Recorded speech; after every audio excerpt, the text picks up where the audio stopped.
Hello students, welcome to the channel The Royal Chemistry all about chemistry. இன்னைக்கு நம்ம வீடியோல பார்க்க போறது refining process. இது class 12ல Metallurgy unit 1ல இருந்து பார்க்க போறோம். So the refining process படிக்கிறதுக்கு முன்னாடி நமக்கு ஒரு விஷயம் தெரியணும், that is steps involved in metallurgical process. So நான் ஆல்ரெடி இத பத்தி வீடியோஸ் நான் போஸ்ட் பண்ணிருக்கேன், உங்களுக்கு நீங்க பார்த்திருக்கலாம், இல்லனா நீங்க டிஸ்கிரிப்ஷன்ல கொடுக்கிறேன், நீங்க பார்த்துக்கோங்க. சோ இங்க என்னென்ன processல நடக்கும் அப்படினா metallurgical processல one வந்து concentrate பண்ணுவோம், second வந்து அதை extract பண்ணுவோம், third one purification of the metal. So that is the thing, purification. After the conversion of metal oxide to metal, that metal has to be purified. That is called as refining. Okay, let's see about what is refining process. Okay, so in the refining process la nama ஏன் படிக்கணும், why do we refine metals அப்படின ஒரு question நம்ம மைண்ட்ல வரும் இல்லையா? So you will get answer at the end of this video. நான் கொடுத்திருக்கேன் answer, why do we refine metals. Okay, so let us see what is refining process. So in the refining process la நாம என்ன பண்ண போறோம், undesirable minerals remove பண்ண போறோம். எதில இருந்து? desired elements கிடைக்கிறதுக்காக. Okay, so that is removal of all undesirable minerals and separate the desired elements. That is called as refining process. Let us see what is the goal of refining process. The refining process oda goal enna? நான் சொன்ன separation தான் இதோட goal. என்ன separate பண்ணனும்? Metal which is obtained by the reduction processes. So reduction process நம்ம பார்த்தோம் இல்லையா? So அந்த reduction process calcination, roasting, smelting அந்த processல இருந்து கிடைக்கிற metal oxide to metal convert பண்ணி வர அந்த மெட்டலுக்கு it contains some objectionable impurities and that has to be refined. Okay, let us see what are the techniques we have for this refining. Which technique we are following for doing that refining. But here the point is there is no common technique for the conversion of metal to pure form, but it varies widely from metal to the metal. So ஒரு மெட்டலுக்கு இன்னொரு மெட்டலுக்கு அது வந்து ஒரே டெக்னிக்கை follow பண்ண முடியாது, அது vary ஆகிட்டே தான் இருக்கும். காமனாக எந்த ஒரு டெக்னிக்ஸும் இல்லை, but it also depends upon the use to which the metal has to be put. Okay, so என்னென்ன டெக்னிக்கு என்னென்ன மெட்டலுக்கு என்னென்ன டெக்னிக் யூஸ் பண்ணணுமோ அதை மாதிரி நம்ம என்ன செய்யணும், ஃபாலோ பண்ணிவிட்டு இந்த ரிஃபைனிங் ப்ராசஸை கேரி அவுட் பண்ணணும். சரி, சில கேசஸில் for example in some cases a metal is refined to recover valuable byproducts. For example, காப்பரோட நம்ம வந்து எக்ஸ்ட்ராக்ஷன் பார்த்தீங்கன்னா அந்த காப்பரோட ரிஃபைனிங் ப்ராசஸில் கோல்டு சில்வர்லாம் வந்து நமக்கு ஒரு இம்ப்யூரிட்டியாக கிடைக்கும். ஸோ அந்த மாதிரி வேல்யூபிள் பை ப்ராடக்ட்ஸ் வரும்போது that should be some metal refined to recover valuable byproducts present in the impurities. So நம்ம அதையும் ரெக்கவர் பண்ணி எடுக்க முடியும். இம்ப்யூரிட்டிஸாக கிடைக்கக்கூடிய வேல்யூபிள் பை ப்ராடக்ட்ஸையும் நம்ம என்ன பண்ணலாம், ரெக்கவர் பண்ணி இந்த ப்ராசஸில் எடுக்க முடியும். Okay, fine, let us see about refining process now. Here I am going to use a refining process for the extraction of few metals. What is that process? I have to take the metal first, that is impure metal plus, that is it contains some impurities. So what are the impurities which is present along with the metal? What are the possibilities of impurities? One, either unreacted ore, oxide ore. Okay, metal can be combined along with unreacted oxide ore கூட combine ஆகி இருக்கலாம், அல்லது அந்த metal கூட இன்னொரு மெட்டலே ஒரு இம்ப்யூரிட்டியாக இருக்கலாம், அல்லது நான் மெட்டல் கூட அது கூட இம்ப்யூரிட்டியாக இருக்கலாம். So removal of such impurities associated with the isolated crude metal is called refining process. Removal of such impurities associated with the isolated crude metal is called refining process. Now let us see various methods of refining of metals. Okay, so what are the various methods we have for the refining of metals? Let us see one by one. One, distillation. Second one is liquation. Distillation. Second one is liquation. And the third one is electrolytic refining. Third one is electrolytic refining. Fourth one is zone refining. Okay, so last one we have vapor phase method. So நான் இந்த வீடியோவில் நான் எனக்கு எல்லாமே 5மே உங்களுக்கு ஒரே டைமில் explain பண்ண முடியலை, அதனால் உங்களுக்கு நான் இதை 2ஆக ஸ்ப்ளிட் பண்ணி போட்டிருக்கேன். 3ஆக ஸ்ப்ளிட் பண்ணியிருப்பேன். ஆக்சுவலாக டிஸ்டிலேஷன் லிக்விவேஷன் சேர்த்து ஒரு வீடியோ இப்போ கொடுத்துருக்கேன். அடுத்தது எலக்ட்ரோலைட்டிக் ரிஃபைனிங் ஒரு வீடியோ இருக்கும். Next video zone refining and vapour ஃபேஸ்னு நான் இதை 3ஆக ஸ்ப்ளிட் பண்ணியிருக்கேன். எல்லா வீடியோ வாட்ச் பண்ணுங்கள். You will get idea about that methods of refining of metals. Now let us see what is distillation process. Okay, first one. So here the separates mixture of liquid by exploiting difference in the boiling point. Boiling point difference in the method நம்ம use பண்ணலாம். In the boiling point of the different components. So mixtures of liquids நீங்கள் பண்ண முடியும். அந்த liquidsக்குமே boiling point வந்து டிஃப்ரெண்ட்டாக இருக்கணும். ஒன்றுக்கு ஹை பாயிலிங் பாயிண்ட், ஒன்றுக்கு லோ பாயிலிங் பாயிண்ட், அந்த மாதிரி டிஃப்ரென்ஸ் இந்த பாயிலிங் பாயிண்ட் இருக்கணும். நம்ம 2 தான் எடுத்திருக்கோம், ஒன்று மெட்டல், ஒன்று impurity. Let us see that. Okay. So here what we are looking is actually this is the place where the distillation takes place. The apparatus given here is for the doing the distillation process in the industries. Okay. So let us see about where this distillation is used for, where they are using this distillation process. எங்கே use பண்ணுறாங்க அப்படின்னு பார்த்தீங்கன்னா, this method is used for the purification of metals. மெட்டலை purify பண்ணுறதுக்காக use பண்ணுறாங்க. and which possess low boiling point. Note it down. Low boiling point metals such as zinc, copper, mercury அவங்களுக்கு மட்டும் use பண்ணலாம். ஏன்னா they can form vapors easily. Got it? So மெட்டலுக்கு low boiling point இருக்கணும். Note பண்ணி வச்சுக்கோங்க. So next one is principle behind distillation process.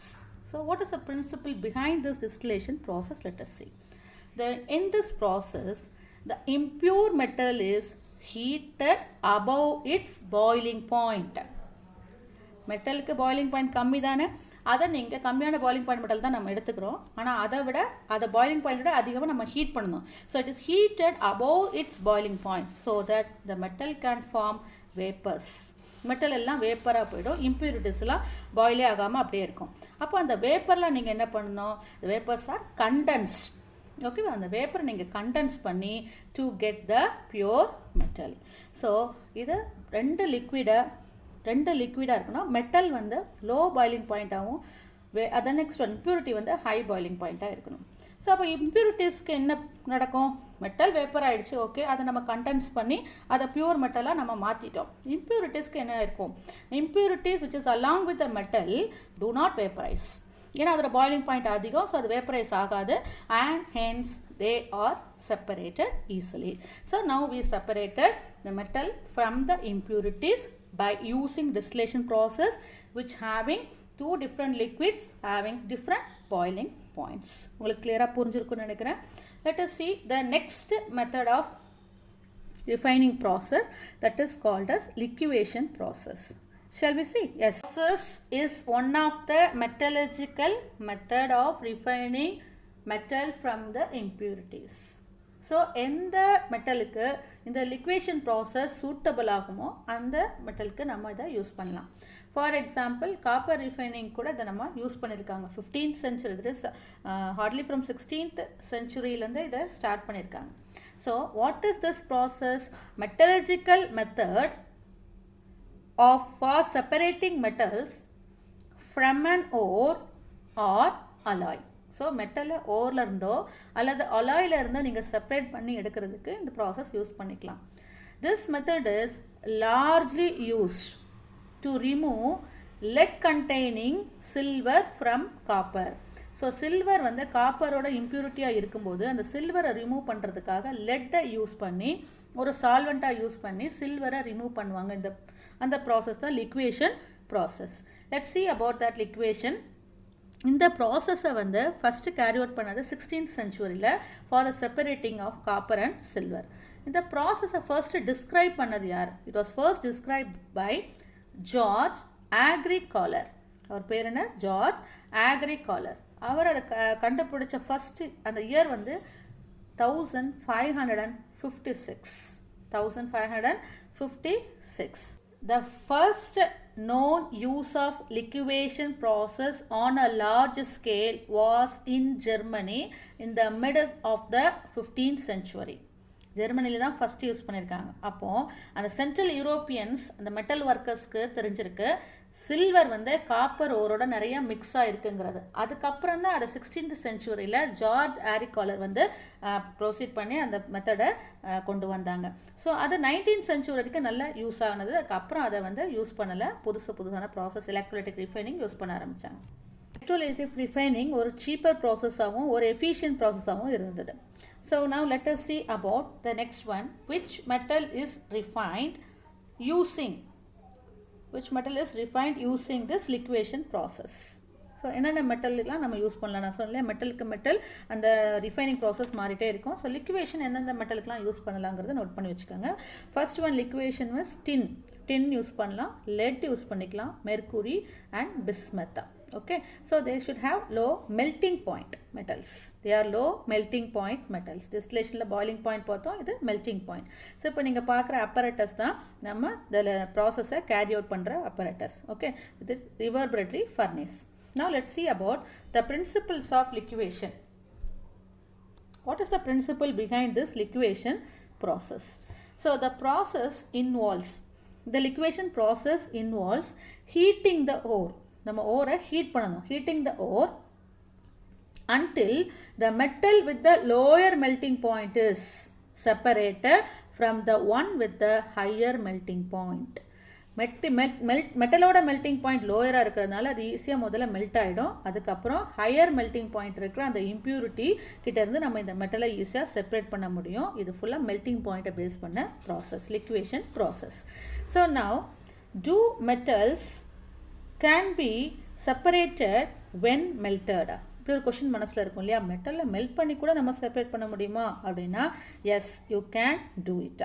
So what is the process? That is liquation. லிக்வேஷனில் வந்து மெல்டிங் பாயிண்ட் ஆஃப் த மெட்டலில் வச்சு தான் நம்ம பார்க்குறோம். மெட்டலுக்கு வந்து லோ மெல்டிங் பாயிண்ட்டாகவும் இம்ப்யூரிட்டிஸ்க்கு ஹை மெல்டிங் பாயிண்ட்டாகவும் யூஸ் பண்ணி தான் பார்க்குறோம். So metal must be heated until one of the metal starts to melt and drain away from the other and can be collected. Okay, so that is the method of metals can be separated when it is melted. So now let's see about the procedure behind this liquefaction process. What is the procedure behind this one? So in the liquefation process, the crude metal is heated. So இங்கே picture பாருங்கள், மேலே இருக்கிறது வந்து crude metal. அந்த கீழே வந்து நம்ம heat பண்ணுறோம். க்ரூட் மெட்டலுக்கு அடியில் நம்ம ஹீட் பண்ணுறோம். ஹீட் பண்ண லோ மெல்ட்டிங் பாயிண்ட் இருக்க மெட்டல் வந்து மெல்ட் ஆகி உருகி கீழே வந்து அந்த பியூர் ஒரு பீக்கர் வச்சுருக்கீங்களா, அதில் வந்து பியூர் மெட்டலாக கலெக்ட் ஆகுது. அவ்வளோதான். ஸோ அப்போ என்ன ப்ரொசீஜர்னு இப்போ நம்மளே சொல்லிடலாம்.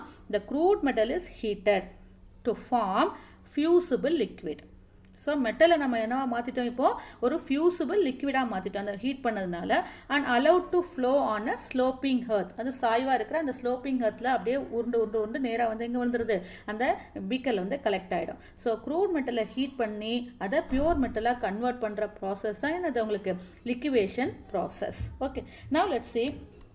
The apparatus needed, already I told you, that is reverberatory furnace is needed for the liquefaction process to carry out, because நம்ம ஹீட் பண்ணுறதுனால ஹீட்டிங்கை வந்து மேனேஜ் பண்ணக்கூடிய ஒரு apparatus நமக்கு தேவைப்படுது. ஸோ அந்த reverberatory furnace யூஸ் பண்ணுறோம். இந்த reverberatory furnaceல ஃபர்ஸ்ட் மெட்டல் மேலே வச்சுருக்கோம். அது ஸ்லோப்பிங் ஹர்த் இருக்குது. அதில் இம்ப்யூரிட்டிஸ் எல்லாம் அப்படியே தங்கிடும். வெறும் பியூர் மெட்டல் மட்டும்தான் கீழே கலெக்ட் ஆகி வரும். ஏன்னா இம்ப்யூரிட்டிஸோட மெல்டிங் பாயிண்ட் அதிகமாக இருக்கும். ஓகேவா?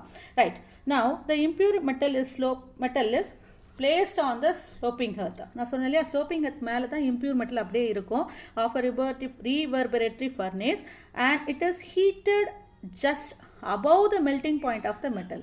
மெட்டலோட மெல்டிங் பாயிண்ட்டை விட அதிகமாக நம்ம ஹீட் பண்ணால் தான் மெட்டல் உருவும் இல்லையா?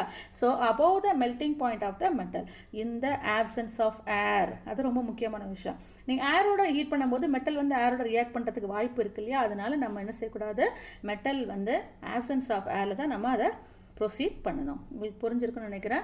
ஸோ மெட்டலுக்கும் இம்ப்யூரிட்டிக்கும் டிஃப்ரெண்ட் மெல்டிங் பாயிண்ட் இருக்கணும். அதுவும் மெட்டலுக்கு லோ மெல்டிங் பாயிண்ட்டாகவும் இம்ப்யூரிட்டிக்கு ஹை மெல்டிங் பாயிண்ட்டாக இருந்தால் இம்ப்யூரிட்டிஸ் எல்லாமே அந்த ஸ்லோப்பிங் ஹர்த்லேயே செட்டில் ஆகிடுங்க. பாருங்கள், ஸ்லோப்பிங் ஹர்த் போட impurities left behind and pure metals alone we can collect it at the end. Okay, now let us see. the molten pure metal which flows down through the sloping earth and the reverberatory furnace whose melting point is very low.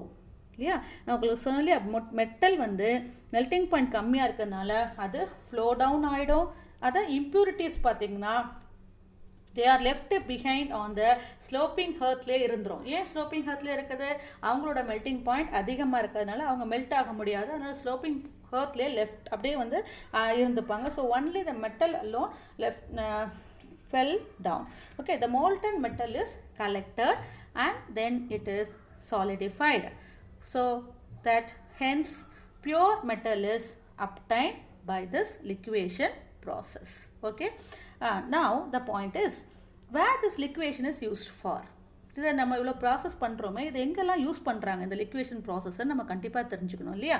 So it is formally used for முன்ன காலத்தில் எங்கே use பண்ணியிருக்காங்கன்னா extracting antimony minerals from ore. ஆன்டிமனியை ஓர்லேருந்து separate பண்ணுறதுக்காக first use பண்ண ஆரம்பிச்சிருக்காங்க. அப்புறம் செகண்டாக எங்கே யூஸ் பண்ணாங்க அப்படின்னு நான் உங்களுக்கு ஏற்கனவே சொல்லிட்டேன். அது சில்வர் ஃப்ரம் த காப்பர். யாரோட ஹெல்ப்பில் நான் உங்களுக்கு சொன்னேன் இல்லையா, ஞாபகம் இருக்கா? சில்வர் இம்ப்யூரிட்டியாக இருக்கும் காப்பரோட, அதை செப்பரேட் பண்ணுறதுக்கு நம்ம சால்வெண்ட்டாக ஒரு மெட்டலை யூஸ் பண்ணுவோம். அது யார்? Lead. Yes, for separating silver from copper with the help of or with the use of lead. So it is still used in some refining of tin. Okay, nowadays also it is used for the separation of the or refining of the tin. Okay, so I told you that I'll give answer for one question at the last, that is why do we refine metals? நம்ம எதுக்கு மெட்டலை refine பண்ணணும்? ஏன் refine பண்ணணும் அப்படின்னா removal of impurities தான் நம்மளோட main target இல்லையா. So the removal of impurities from the crude metal. Okay, that is the main important point of refining metals. That is, after this extraction from the raw material, the crude materials are between the ratio 96 and 99%. What it means, extract பண்ணி எடுத்ததுக்கு அப்புறம் ரா மெட்டீரியல்லேருந்து இந்த crude metal வந்து ஒரு 96லேருந்து 99% வந்து பியூரிட்டியில். So 100% purity கிடைக்கணும்னா நம்ம அந்த மெட்டலை கண்டிப்பாக ரிஃபைன் பண்ணியே ஆகணும். That's why we are refining the metals. Hope you will understand this video about the refining process, distillation and the liquation process. Distillation is mostly difference in their boiling point and the liquation is mostly difference in their melting point of the metal and the impurities. My next video is about the electrolytic refining process. That is the third refining process. I am going to upload the next video. Hope you will understand. Do subscribe, like and comment and share my channel for your friends. Press the bell icon so that you will get notification of my videos then and there. Thank you for watching.